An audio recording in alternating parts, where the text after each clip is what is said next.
आज आपकी बहुत याद आ रही है। कोटा में सब कुछ अच्छा है, बस यहाँ पर खाना अच्छा नहीं मिलता है। मेस वाले बहुत तेल और मसालेदार खाना बनाते हैं, कई बार तो रोटियाँ भी कच्ची ही दे देते हैं। लेकिन यह सब ठीक है, आखिरकार कुछ बड़ा करने के लिए कुछ तकलीफ़ें तो सहनी पड़ेंगी ना माँ। माँ, आप हमेशा कहती हैं कि कुछ बड़ा पाने के लिए कुछ खोना पड़ता है, तो मुझे आप दोनों का सपना पूरा करना है, तो मैं वह करके रहूँगा। कई बार आप लोगों की याद में रोना आ जाता है, किताबों में टप टप कर आंसू गिरने लगते हैं। मेरा रूममेट मेरी हंसी उड़ाता है, बोलता है कि ये बच्चों की तरह रोना धोना लगा कर रखा है। अब बताइए, मैं अभी 10वीं ही तो पास किया हूँ ना माँ। मुझे अभिनव की तरह बहुत याद आती है। हम घर में खूब क्रिकेट खेलते थे। मैं उसका बड़ा भाई हूँ, लेकिन हम दोनों दोस्त की तरह हमेशा रहे।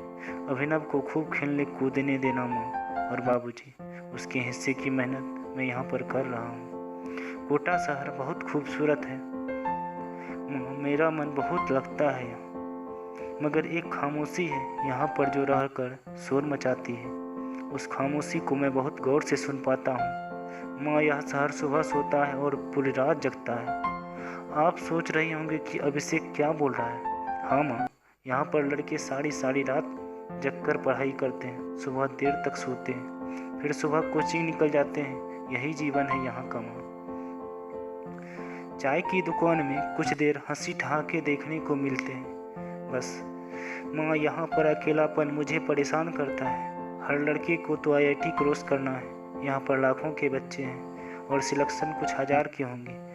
पापा प्लीज़ आप नाराज़ मत होना अगर मेरे नंबर कम आए तो, क्योंकि मैं पूरी ही जी जान लगा कर पढ़ाई कर रहा हूँ पापा, आप जानते हैं। नहीं, कुछ नहीं माँ। कोटा शहर में भीड़ बहुत है, यहाँ पर दूर दूर के लड़के आकर पढ़ाई करते हैं। यहाँ की सड़कों पर आपको कागज बिछे मिलेंगे। यहाँ पर लड़के माँ सिगरेट और बियर बहुत पीते हैं, लेकिन आप यह मत सोचना कि अभिषेक भी सिगरेट पीता होगा, बियर पीता होगा। मैं तो बस आपको यहाँ की माहौल बता रहा हूँ। मेरे लिए सब नया है ना माँ। मैं 10वीं में 70% ही ला पाया। तब आप दोनों खुश तो हुए थे, मगर मुझे पूरी तरह से खुशी नहीं थी। मैं जानता हूँ कि CBSE बोर्ड के लिए नंबर कम है। दिल्ली यूनिवर्सिटी की कट ऑफ तो 97% तक रहती है। फिर भी पापा ने मेरी भलाई के लिए मुझे कोटा में दाखिला दिलवाया। यहाँ पर मैं अकेला रहकर मगर खुश था।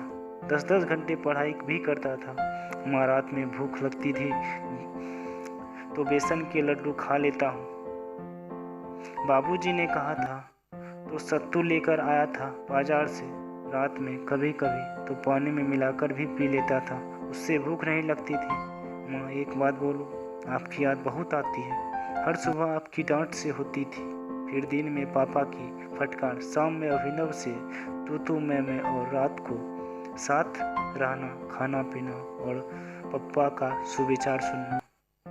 माँ और पापा ये तो रहे मेरे हालचाल, मगर मैं आपसे कुछ कहना चाहता हूँ। अभिनव को भी कोटा कभी मत भेजना। वो क्या न क्या लड़का IIT कर रहा है, दूसरों को उसकी ज़िंदगी जी लेने दे। यहाँ पर कई सारे बच्चे IIT के सपने देख कर आए हैं, लेकिन अभिनव को उसके सपने पूरे करने देना माँ। मैं जानता हूँ कि आप वो माँ बाप हो जिन्होंने कभी अपनी मर्जी नहीं थोपी। आपके कहने पर मैं यहाँ ज़रूर आया, मगर मन तो मेरा भी था। लेकिन मैं आपसे छोटा भाई को कभी कोटा नहीं पढ़ने भेजना चाहता। वो बहुत अच्छा पेंटर है, शतरंज का माहिर है। उसको पापा पेंटिंग या स्पोर्ट में आगे कर दो, अभी वह छोटा है। अगर हम भी उसको मकसद तक पहुँचाएंगे तो वो बहुत आगे बढ़ जाएगा। मुझे लग रहा है कि आपके आंसू बह रहे हैं, आपको मुझे ज़्यादा मेरी याद आ रही है। मैं जानता हूँ कि कभी कभी मेरे बारे में सोचते सोचते चुपचाप रोने लगती हैं। पापा तो सुपर हीरो है, वो कभी नहीं रोते, क्योंकि उनके आंसू आंखें नहीं दिल में डरते हैं, और दिल से झरने वाले आंसू दिखते नहीं हैं। अभिनव मेरे भाई, तुम कभी कोटा नहीं आना। मैं नहीं चाहता कि तुम भी मेरी तरह दिमागी रूप से परेशान हो जाओ। मैं यहाँ सिर्फ और सिर्फ पढ़ाई करता हूँ। अकेला हो गया हूँ। मोबाइल है ना, नहीं तो ना ही मेरे पास कुछ है उपकरण, ना ही मेरे पास फ़ोन है। जब मौका मिल पाया था तब भेजा। अभिनव तुम पेंटिंग बनाओ, सोशल मीडिया का इस्तेमाल करो, तुमको घर बैठे ही कई सारे ऑर्डर मिले, तुम एक बड़ा आर्टिस्ट बन जाओ। अंत में माम पापा एक बात आपसे बताना भूला नहीं, शायद आपसे हिम्मत नहीं जुटा पाया। पिछले हफ्ते एक टेस्ट हुआ था पापा, 50 मार्क्स का था। मैं 35 नंबर ला पाया तो क्लास में सबसे कम नंबर थे, सबके नंबर अच्छे थे। कोचिंग वाले बोला कि मार्कशीट घट जाएगी,